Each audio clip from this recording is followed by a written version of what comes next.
네, 올여름이 그렇게 더웠는데 이제는 선선한 날씨와 함께 가을이 되었습니다.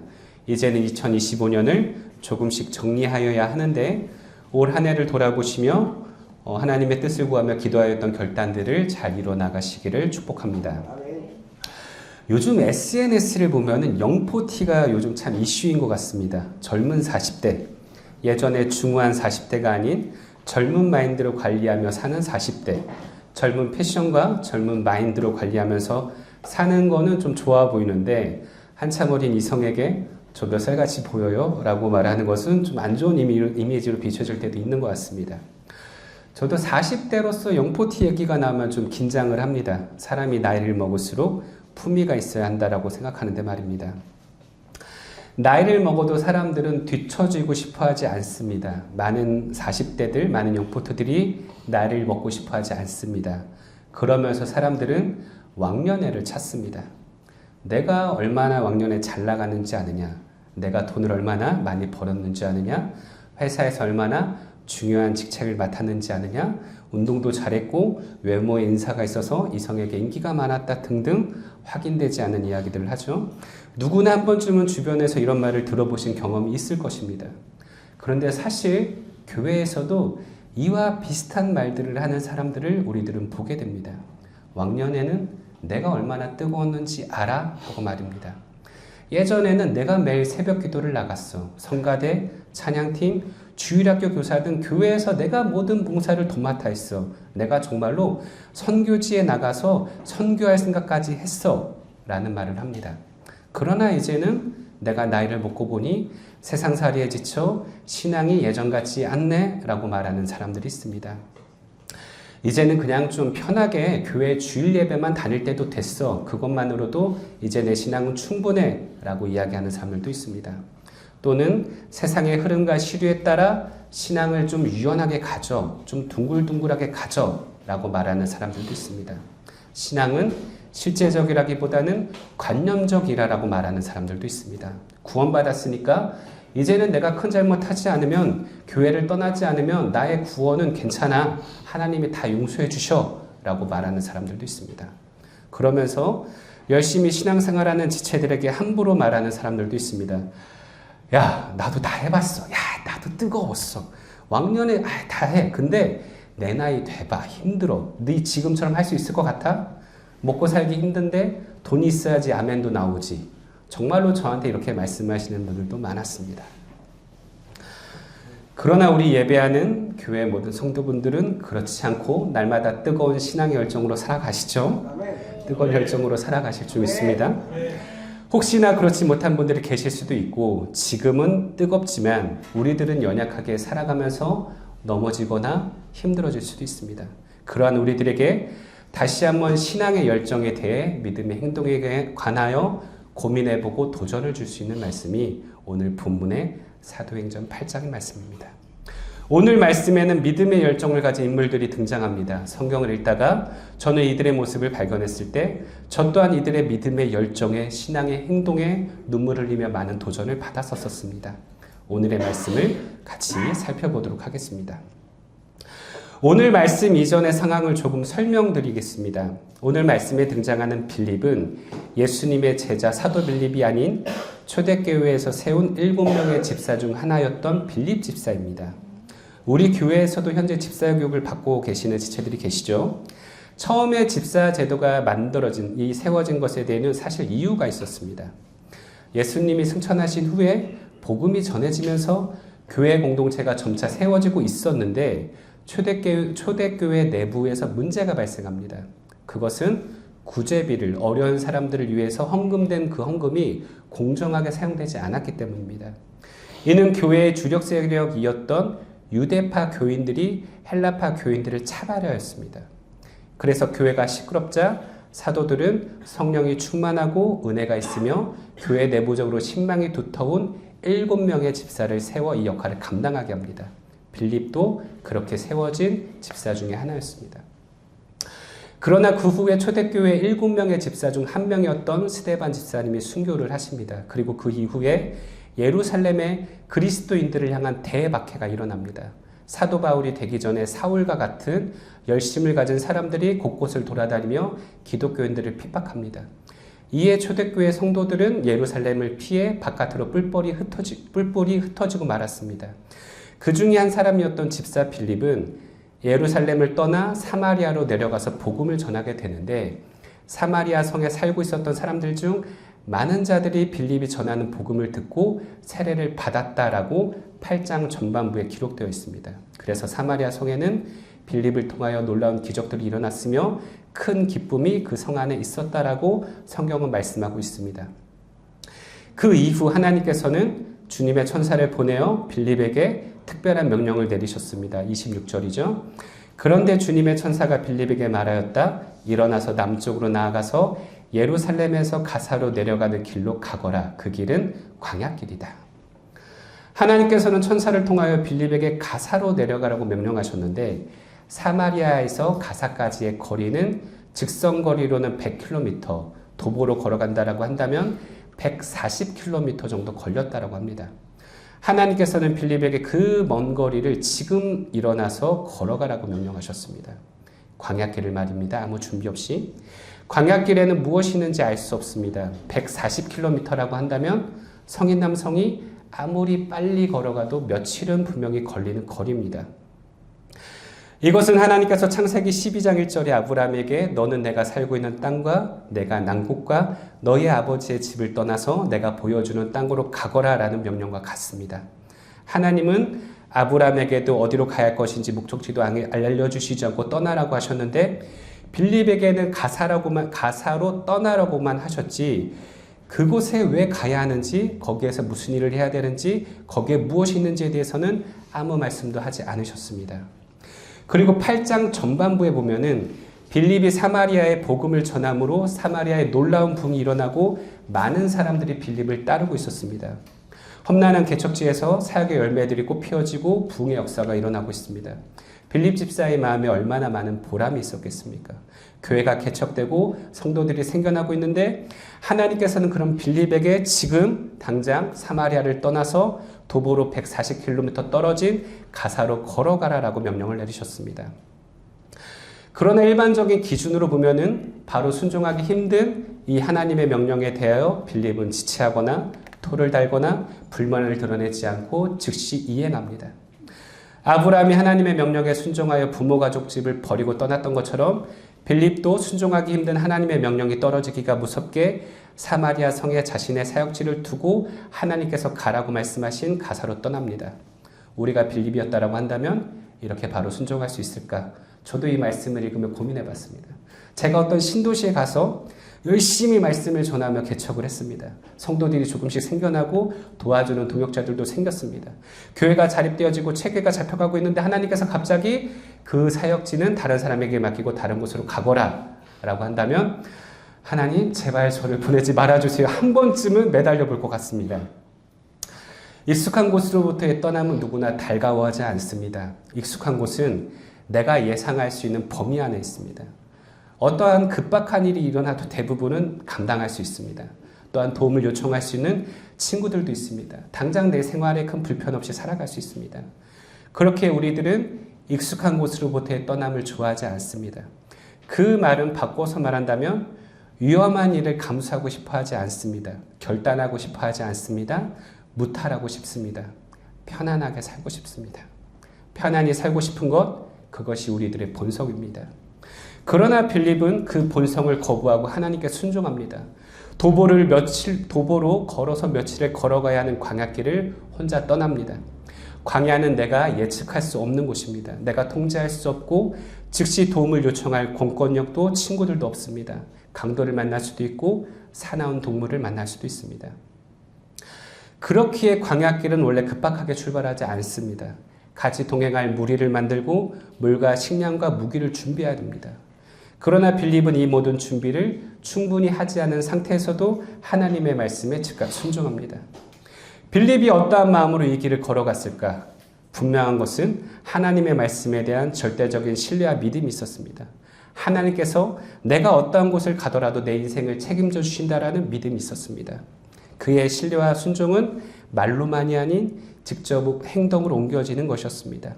말로만 하나님을 믿습니다. 하나님을 신뢰합니다. 하나님을 순종합니다라가 아닌 익숙한 곳으로부터 떠났습니다. 자신을 존경하고 사랑해주는 사람들과의 헤어짐도 감수했습니다. 익숙한 곳으로부터의 떠남은 하나님이 내 인생의 전부입니다. 하나님 내 모든 삶을 책임져 주십니다. 라는 고백입니다. 이러한 고백이 저와 여러분에게도 있기를 소망합니다. 지금 당장 집과 직장을 버리고 선교지로 가라는 의미는 아니지만 나를 책임져 주는 것은 내 직장도, 내 인맥도, 내 건강한 몸도, 내 익숙한 곳이 아닌 하나님이라는 고백입니다. 이러한 고백을 할 수 있는 사람은 신앙의 열정이 사라질 수가 없습니다. 왜냐하면 모든 삶의 중심이 하나님께로부터 맞춰질 수밖에 없기 때문입니다. 어떠한 일을 하고 어디로 가던 그 기준은 하나님의 뜻입니다. 그렇게 기도할 수밖에 없고 예배할 수밖에 없습니다. 그러한 고백을 하시기를 축복합니다. 자, 이렇게 빌립이 하나님의 말씀에 따라 가사로 내려가는 길로 내려가 보니까 마침 거기에는 예루살렘에서 예배를 드리러 왔다가 돌아가고 있는 에디오피아 여왕 간다게의 신하가 있었습니다. 간다게라는 것은 어떤 특정 인물의 이름이 아니라 이집트의 바로와 같은 왕이라는 의미입니다. 그는 왕의 재정을 맡은 고위층 관리였는데 내시였다고 합니다. 하나님께서는 바로 이 사람을 만나게 하시기 위하여 사마리아에서 열심히 복음을 전하고 있던 빌립을 가사글로 부르신 것입니다. 그 내시는 예루살렘에서 돌아가는 길에 마차에 앉아서 마침 예언자 이사야의 글을 읽고 있었습니다. 하나님께서 빌립에게 말씀하시죠. 가서 마차에 바짝 다가서거라. 이에 빌립은 마차로 달려갑니다. 바로. 이 말씀 또한 빌립은 바로 순종합니다. 근데 사실은 이 말씀도 가만히 보면은 굉장히 순종하기 어려운 말씀입니다. 왜냐하면 빌립은 혼자입니다. 그는 용맹한 군인도 아니었고 평범한 사람이었습니다. 광야길에서 그는 철저히 약자입니다. 가진 무기도 없었으며 그를 지켜줄 수 있는 것은 아무것도 없었습니다. 반대로 이 에디오피아 고관은 매우 높은 고위층의 인물이었습니다. 먼 나라인 에디오피아에서 이스라엘까지 오기 위해서는 마차를 모는 마부 외에도 분명 여러 명의 호위무사가 그를 주변에서 지키고 있었을 것입니다. 고위층의 마차에 어떤 수상한 인물이 갑자기 접근한다면 아마도 이들은 자신의 주인을 지키기 위해서 그를 죽였을 수도 있습니다. 또 그렇다고 만약에 정식으로 빌립이 에디오피아 고관에게 만남을 요청한다라고 한다면 아마 그 고관을 만나기 전에 주변 수행원들에게 묵살당했을 것입니다. 빌립은 사회적으로 대단한 사람도 아니고 지금 훌륭한 옷차림을 하거나 수행원이 있던 것도 아니기 때문입니다. 그에게 다가가는 것은 목숨을 거는 일입니다. 마차에 다가가기 전에 화살을 맞거나 칼에 맞을 수도 있습니다. 그러나 빌립은 하나님의 말씀에 자신의 목숨을 겁니다. 호위무사들에게 붙잡히기 전에 마차에 다가가야 하기 때문에 빌립은 그에게 달려갑니다. 말씀에 나와 있지는 않지만 상황을 보면 매우 급박하였을 것 같습니다. 마차 주변에 호위무사들을 피해 빌립이 마차로 달려가죠. 호위무사들이 빌립을 발견하고 그를 막 붙잡거나 공격을 하려고 할 때 이사야의 글을 읽고 있던 고관의 음성을 들은 빌립이 외칩니다. 지금 읽고 있는 것을 이해하십니까? 곧바로 호위무사들이 빌립을 붙잡았을 것입니다. 그러나 고관이 내려서 그들을 물리치고 빌립과 대화를 나눕니다. 나를 지도하여 주는 사람이 없으니 내가 어떻게 깨달을 수가 있겠습니까? 그리고 자기 옆에 앉기를 빌립에게 요청합니다. 그 후 이사야의 말씀을 읽고 고민하던 고관에게 빌립은 예수님에 관한 복음을 전하고 그에게 세례를 줍니다. 성령에 붙들려 있던 빌립은 에디오피아의 고관을 보는 순간 하나님께서 이 사람에게 복음을 전하게 하시려고 나를 가사로 보내신 것이구나 라는 것을 깨닫게 됩니다. 그렇기에 이 고관에게 복음을 전하고 세례를 주게 됩니다. 이 또한 놀라운 사실인 것은 이스라엘 백성들은 이방 민족을 배척하는 데다가 메시아와 같은 몸의 결손이 있는 사람을 경멸하였습니다. 그러나 빌립은 하나님의 말씀에 순종합니다. 우리들은 이렇게 잘 순종할 수 있을까? 우리들은 하나님을 이렇게 단순하고 철저하게 따를 수 있습니까? 계산하지 않고 고민하지 않고 내가 손해를 보더라도 하나님의 뜻이라면 목숨을 걸고 바로 순종할 수 있습니까? 또 사회적, 인종적, 경제적, 윤리적 기준을 넘어서 복음을 전할 수 있을까요? 오늘의 말씀을 읽으면서 우리들은 스스로의 신앙의 열정을 다시 한번 점검해 보지 않을 수 없습니다. 신앙의 열정은 내 삶은, 내 인생은 내 것이 아니라 하나님의 것입니다 라는 고백입니다. 그리고 그러한 고백을 통하여 하나님의 어떠한 말씀에도 목숨을 걸고 순종할 수 있으며 어떠한 상황에서도 복음을 전할 수 있습니다. 그 후 빌립은 주님의 영의 부르심에 또다시 다른 곳으로 떠나 복음을 전했다라고 기록되어 있습니다. 이 부분도 너무나 감동적인 게 빌립은 지금 에디오피아의 고관에게 엄청난 은혜를 입혀주었습니다. 이 사람은 예루살렘에 직접 찾아올 정도로 하나님께 열심히 있던 자였습니다. 그에게 그가 고민했던 진리를 알려주었고 그로 하여금 구원받게 만들어 주었습니다. 이 고관은 평범한 사람이 아니라 엄청난 부와 권력이 있던 사람입니다. 빌립은 그에게 얼마든지 돈이나 귀한 것들을 받을 수도 있었습니다. 그러나 빌립은 140km나 걸어가서 고관을 만나 목숨을 걸고 복음을 전하였음에도 불구하고 이를 자신의 의로 여기지 않습니다. 오직 주님의 영에 순종함으로 겸손히 또 다른 곳에 복음을 전하기 위하여 떠납니다. 하나님의 말씀과 복음을 전하는데 자신의 목숨을 걸었으면서도 거기에 대한 아무런 보상이나 대가를 요구하지 않습니다. 다시 먼 곳으로 하나님의 영에 의해 보내지게 되었는데 불평하지 않습니다. 빌립에게는 오직 하나님의 은혜 하나로 충분했습니다. 사랑하는 성도 여러분, 하나님의 은혜 하나로 충분한 삶을 사시기를 축복합니다. 우리의 신앙생활의 열심은, 순종은 세상적인 보상이나 대가를 바라는 것이 아닙니다. 우리에게 세상적인 복이 비록 없을지라도 세상의 사람들이 우리를 신앙생활하다가 혹시라도 인생 망했다라고 조롱할지라도 하나님의 은혜를 내가 지금 경험하고 누리고 있다면 충분한 인생입니다.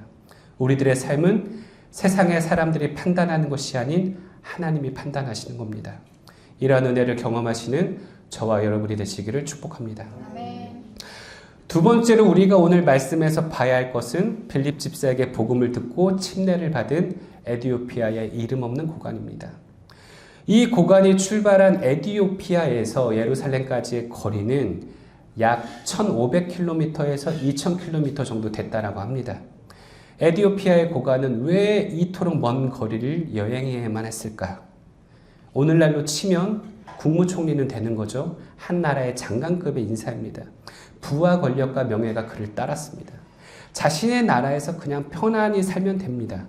아무리 권세가 많아도 에디오피아에서 예루살렘까지 가는 것은 결코 쉬운 길이 아닙니다. 서울에서 부산까지가 400km죠. 그 거리의 4배에서 5배입니다. 당시에는 비행기나 자동차가 있던 시절이 아닙니다. 마차를 타고 가도 오늘날처럼 도로 포장이 잘 되어 있는 길도 아닙니다. 분명히 몇 달을 돌고 돌아와야만 하는 길입니다. 너무나 멀고 어려운 길이지만 그러나 그는 어떤 기회로 하나님과 하나님의 말씀에 대해서 알게 됩니다. 성경을 찾아보면 사실 에디오피아의 일부의 사람들에게 하나님의 말씀이 전하여졌을 것이라고 추측해 볼 수 있는 구절들이 있습니다. 그러나 분명 에디오피아에는 하나님을 알고 믿고자 하는 사람들이 그리 많지는 않았을 것입니다. 그렇게 하나님의 말씀을 잘 설명해주고 가르쳐줄 수 있는 사람들도 없었을 것입니다. 이 에디오피아의 고관이 어떻게 하나님을 알게 되고 믿었는지는 모르지만 그에게는 하나님을 더 알고 싶고 하나님의 말씀을 깊이 알고 싶은 그러한 신앙의 열정과 갈급함이 가득 차 있었습니다. 그래서 그는 내가 직접 예루살렘까지 가서 예배를 드리면 하나님을 더 알 수 있지 않을까? 거기에 가면 누가 나에게 하나님의 말씀을 잘 설명해 주지 않을까 하는 기대를 가지고 믿음을 가지고 그 먼 거리를 여행해서 예루살렘 성전까지 갔습니다. 그리고 예배를 드리고 에디오피아로 돌아가고 있었습니다. 그러나 이 사람은 이방인이었으며 이스라엘 사람들이 율법에서 부정하다라고 말하는 넷이었습니다. 신명기 23장 1절에 보면 남성의 문제가 있는 사람은 총회의 일원이 될 수 없다라는 말씀이 있습니다. 이 말은 온전한 사람, 한 사람의 정상인, 한 사람의 어떤 인격체로 제대로 대우받지 못하였다라는 뜻입니다. 그가 예루살렘에 예배드리러 왔을 때 아마도 많은 이스라엘 사람들의 차별과 멸시가 있었을 것입니다. 그는 그 먼 거리를 이겨내고 몇 달을 걸어서 몇 달을 고생해서 예루살렘까지 왔습니다. 그는 말씀에 대한 열정이 있었기 때문에 아마도 예루살렘에 있는 바리새인들이나 서기관들에게 말씀에 대한 가르침을 요청했을 가능성이 매우 높습니다. 그러나 오늘 말씀해 보니 나를 지도하여 주는 사람이 아무도 없었다라고 한탄합니다. 그를 따뜻하게 맞이해 준 사람이 아무도 없었습니다. 그는 그 먼 거리를 돌아왔음에도 하나님의 말씀에 대한 가르침을 받지 못하고 이스라엘 사람들의 차별에 실망하여 돌아가고 있었습니다. 하나님께서는 이 에디오피아의 내시를 눈여겨보셨고 빌립을 그에게 보내어 복음을 알려주셨습니다. 이 고관에게는 그 먼 거리를 이동하는 것보다, 다른 사람들의 멸시와 조롱보다, 내 평안함보다, 내 순탄함보다 하나님의 말씀과 하나님의 뜻을 알고자 하는 열정이 가득했던 사람입니다. 그 또한 하나님의 말씀에 목숨을 거는 자였습니다. 그러한 열정과 갈급함으로 광야를 걸어가다가 홀로 광야를 떠들며 남루하고 비루한 행색으로 있었을 빌립에게까지 겸손히 가르침을 구합니다. 일반적으로 사람들은 자신보다 높은 위치에 있는 사람들에게 가르침을 구하지, 나보다 못 배운 것 같고 무식한 것 같고 가난한 것 같고 나보다 지위가 낮은 사람들에게 가르침을 잘 구하지는 않습니다. 그래서 사회에서 많은 사람들이 자신의 외면을 가꾸죠. 영업을 하거나 사람을 만나야 하는 직업일수록 겉모습이 얼마나 중요한지 잘 알고 계실 것입니다. 그러나 이 빌립은 충분한 준비를 하지 못한 채 광야길을 며칠 동안 걸었습니다. 그의 행색이 얼마나 남루했겠습니까?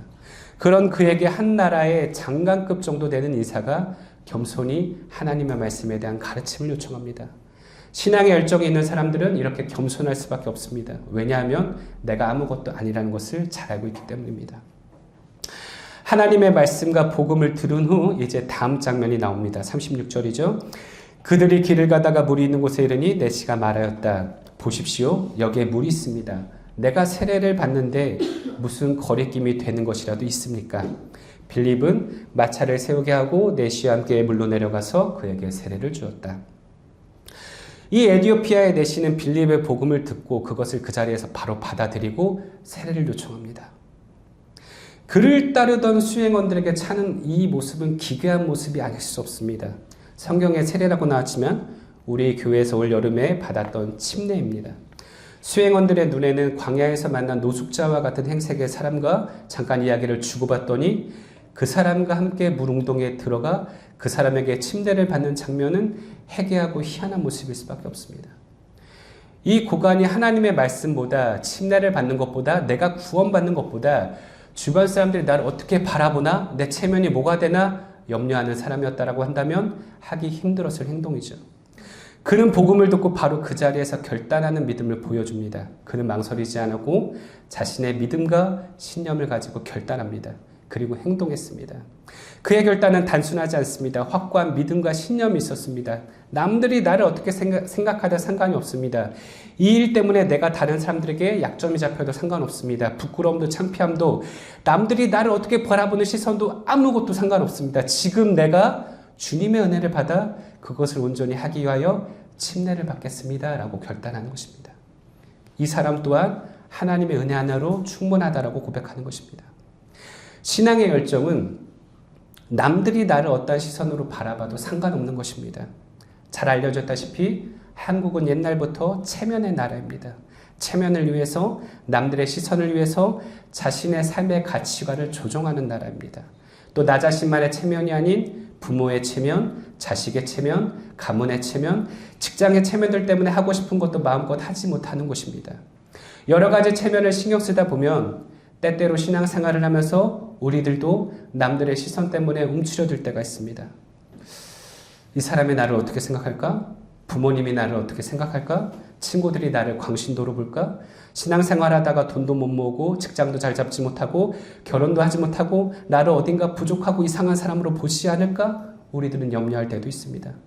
남들뿐만이 아니라 가장 가까운 가족, 부모, 형제, 어릴 때부터의 베스트 프렌드, 찐친 이런 사람들의 시선도 너무나 의식합니다.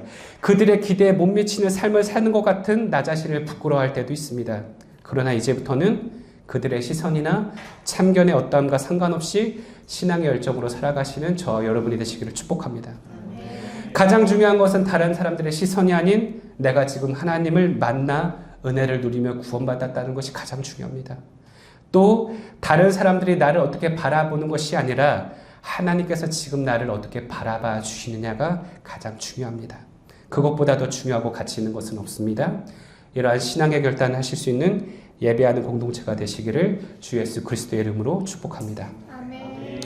이제 말씀을 정리하도록 하겠습니다. 오늘의 말씀엔 너무나 귀한 신앙의 열정이 있는 사람들을 보게 됩니다.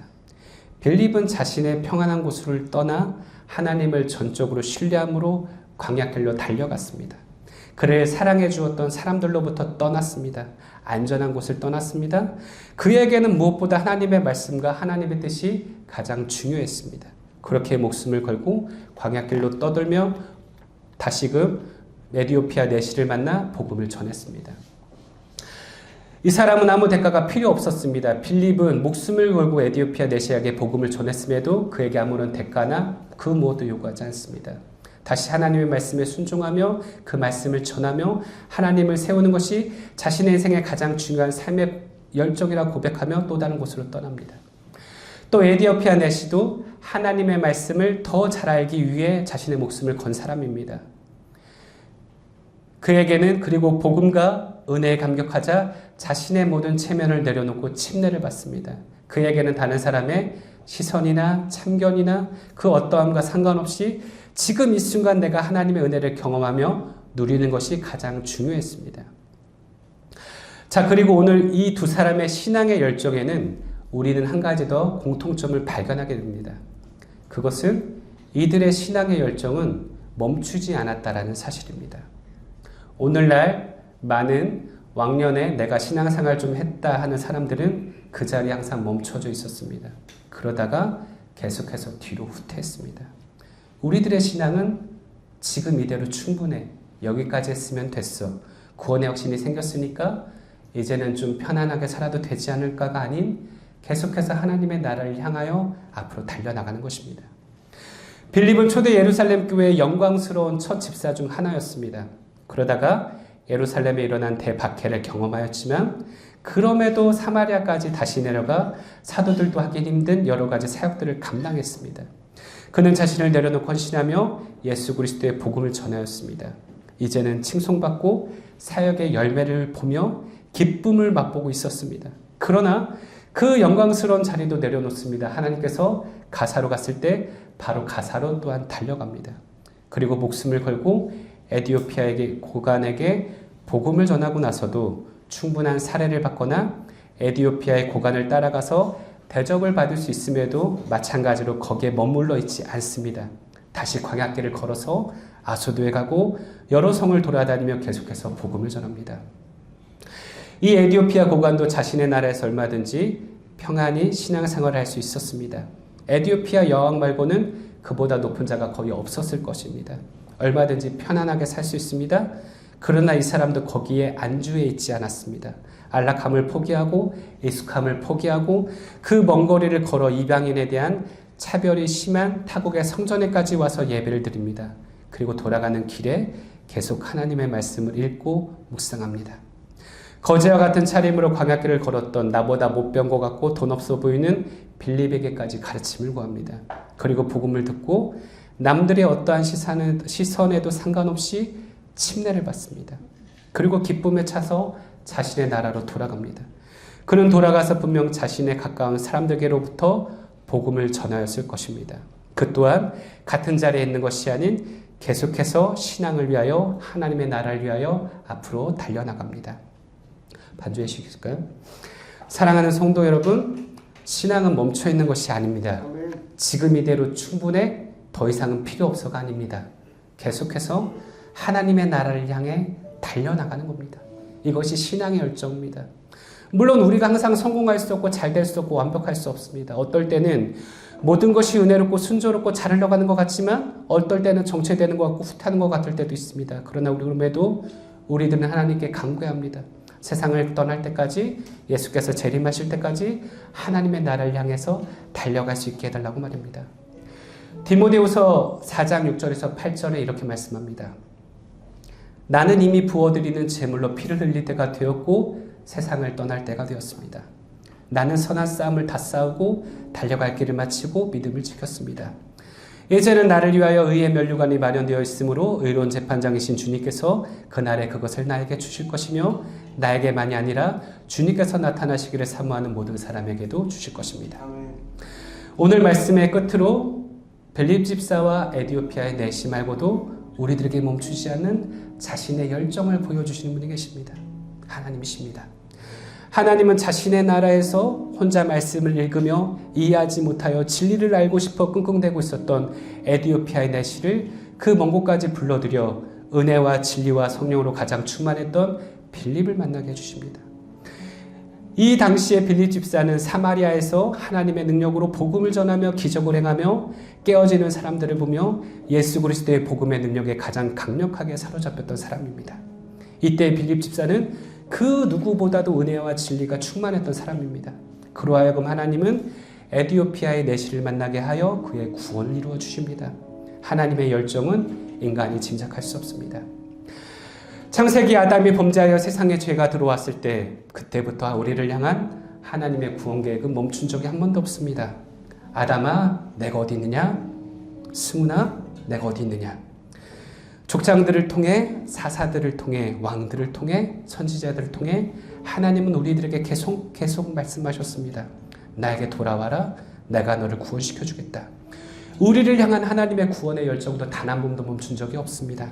그리고 그 하나님의 열정은 오늘 말씀에 에디오피아 내시가 읽었던 그 구절, 양이 도살장으로 끌려가는 것과 같이 새끼 양의 털 깎는 사람 앞에서 잠잠한 것과 같이 그는 입을 열지 않았다. 그는 굴욕을 당하면서 공평한 재판을 박탈당하였다. 그의 생명이 땅에서 빼앗겼으니 누가 그의 세대를 이야기하랴. 자신의 독생자를 가장 비참한 모습으로 내려보내어 우리들의 구원을 이루어 주셨습니다. 예수님은 그 십자가를 피하실 수 있음에도 불구하고 멀리 다른 곳으로 떠나시거나 하늘의 군대를 요청하여 불러내실 수 있음에도 불구하고 자신의 구원의 열정으로 그 모든 수치와 고난을 참으시며 우리들의 구원을 이루어내셨습니다. 마치 양이 도살장에 끌려가도 반항하지 않는 것처럼 우리를 향한 구원의 열정으로 자신의 죽음을 피하지 않으십니다. 이 하나님의 열정을 기억함으로 살아가는 저와 여러분이 되시기를 축복합니다. 우리를 향한 하나님의 구원의 열정은 한 번도 멈추거나 후퇴한 적이 없습니다. 이제는 하나님의 말씀과 복음 앞에서 우리들 또한 멈추지 않고 계속해서 앞을 향해 하나님의 나라를 향해 나아가기를 주 예수 그리스도의 이름으로 축복드립니다. 우리 같이 찬양하고 같이 기도하도록 하겠습니다. 온 마음 다의 찬양 우리 같이 부르신 후에 같이 기도하도록 하겠습니다.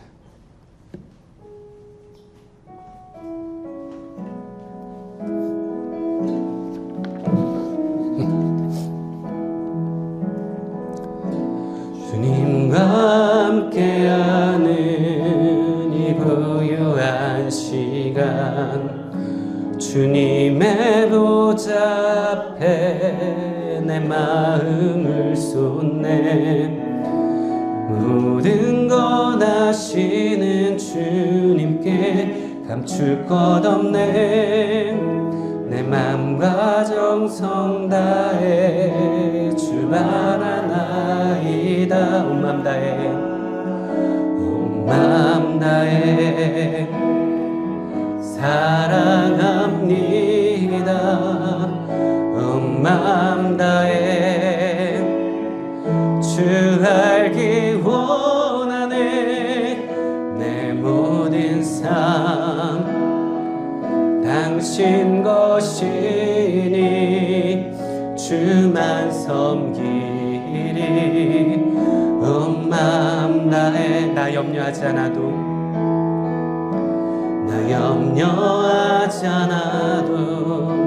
내 쓸 것 아시니 나 오직 주의 얼굴 구하게 하소서.